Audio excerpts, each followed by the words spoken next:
Anda perlu tahu, implementasi pajak minimum global atau Global Minimum Tax di Indonesia memasuki babak baru. Seperti kita ketahui, pemerintah telah menerbitkan Peraturan Menteri Keuangan Nomor 136 Tahun 2024. PMK 136 Tahun 2024 menjadi payung hukum pengenaan pajak minimum global atau GMT di Indonesia. Sesuai dengan PMK tersebut, GMT dikenakan berdasarkan 3 skema. Pertama, Income Inclusion Rule atau IIR. Kedua, Domestic Minimum Top-Up Tax atau DMTT. Ketiga, Undertax Payment Rule atau UTPR.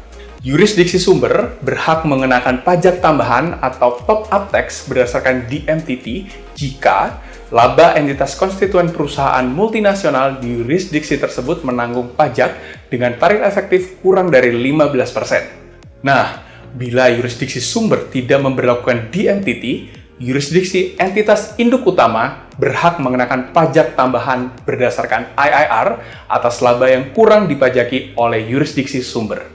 Satu lagi, bila yurisdiksi sumber tidak menerapkan DMTT dan entitas induk utama tidak mengenakan IIR, yurisdiksi lain dapat mengenakan pajak tambahan lewat UTPR. Nah, dalam Central Record of Legislation with Transitional Qualified Status yang dirilis OECD baru-baru ini, penerapan IIR dan DMTT berdasarkan pada PMK 136 tahun 2024 telah mendapatkan status qualified. Status inilah yang menjadi penanda babak baru pengenaan GMT di Indonesia.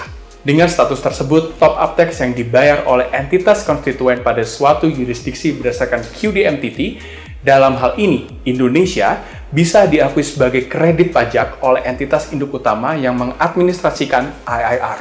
Apalagi, Qualified DMTT atau QDMTT yang diberlakukan oleh Indonesia juga sudah memenuhi standar untuk diakui sebagai QDMTT Safe Harbor.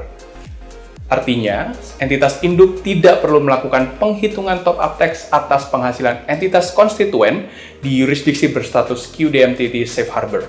Dengan demikian, compliance cost entitas induk berkurang. Ingat, entitas konstituen dari grup perusahaan multinasional tercakup dalam ketentuan GMT apabila grup memiliki omset tahunan minimal 750 juta euro per tahun, setidaknya dalam 2 dari 4 tahun pajak sebelum tahun pengenaan GMT. Wajib pajak entitas konstituen tercakup harus mengadministrasikan GMT lewat SPT tahunan PPh DMTT.